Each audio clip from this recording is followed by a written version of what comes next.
Fala galera, tranquilidade? Neste vídeo nós vamos tratar sobre as migrações internas no Brasil.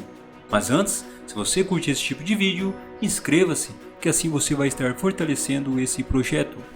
Devido às dimensões continentais do Brasil, as migrações foram um processo fundamental para sua formação, desde a chegada dos povos originários, passando pelos processos de colonização e chegando aos movimentos migratórios recentes.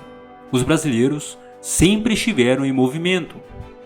Quando usamos o termo migrante, estamos nos referindo às pessoas que estão se deslocando pelo espaço geográfico. No caso das migrações externas, de um país para outro, como um brasileiro que decide morar no Japão. E no caso das migrações internas, apenas dentro do território nacional.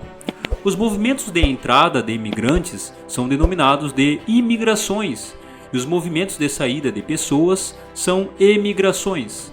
Desta forma, aquele que chega é o imigrante e aquele que sai é o emigrante. Vamos agora entender os principais tipos de migração.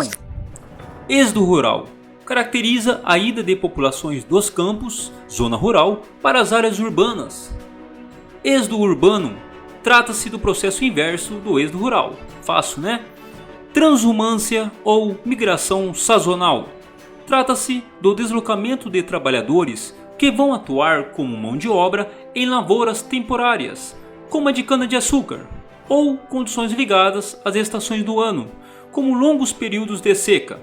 Ao final do período de trabalho, semanal, mensal ou anual, o indivíduo retorna para o seu local de origem.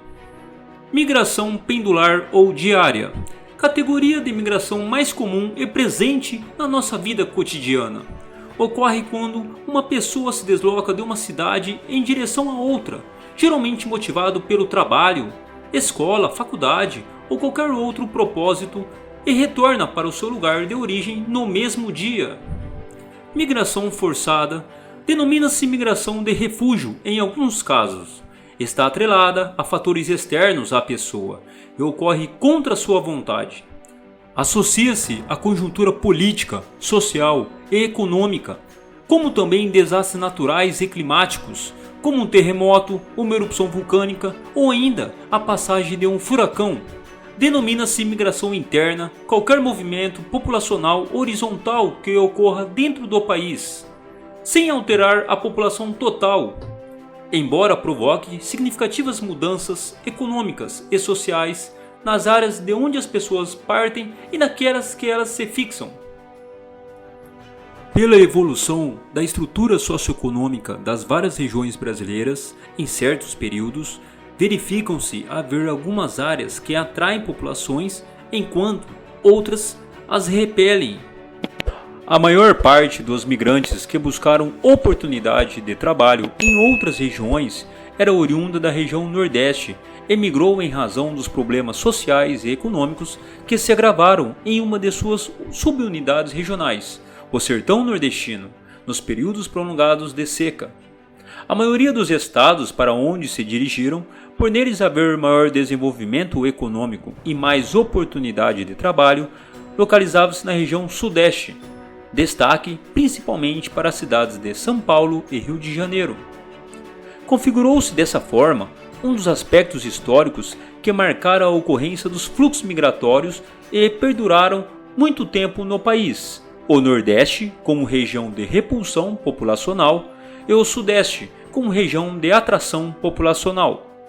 Ao longo das décadas de 1970 e 1980, destacou-se o fluxo migratório para as duas regiões menos povoadas, a região Centro-Oeste e a região Norte, intensificado como resultado do avanço de suas fronteiras agrícolas e da implantação em seus territórios de projetos desenvolvimentistas. O avanço das fronteiras agrícolas de estados como Mato Grosso do Sul, Rondônia, Pará e Amazonas gerou oportunidades de trabalho que funcionaram como fator de atração de imigrantes provenientes de outras regiões brasileiras, principalmente do Sul e do Sudeste. A implantação dos projetos desenvolvimentistas, como de Carajás, no Pará, resultou na construção, para que eles fossem viabilizados, de grandes obras de infraestrutura, rodovias, ferrovias, portos e hidrelétricas, as quais geraram oportunidades de trabalho e funcionaram como fator de atração de imigrantes provenientes do Nordeste para essa região. Na década de 2000, o fluxo migratório interregional que mais chamou a atenção no país foi o retorno de imigrantes para seus locais de origem, principalmente dos nordestinos que viviam no Sudeste. Esse retorno foi motivado pelas transformações em vários setores de produção, como a crescente automação industrial, reduzindo as oportunidades de trabalho no Sudeste, e pelo surgimento de novos polos de crescimento econômico no Nordeste, que geraram oportunidades de trabalho. Ficamos por aqui, mas antes não esqueça de deixar aquele like e compartilhe com os colegas para fortalecer o canal. Um grande abraço e até a próxima!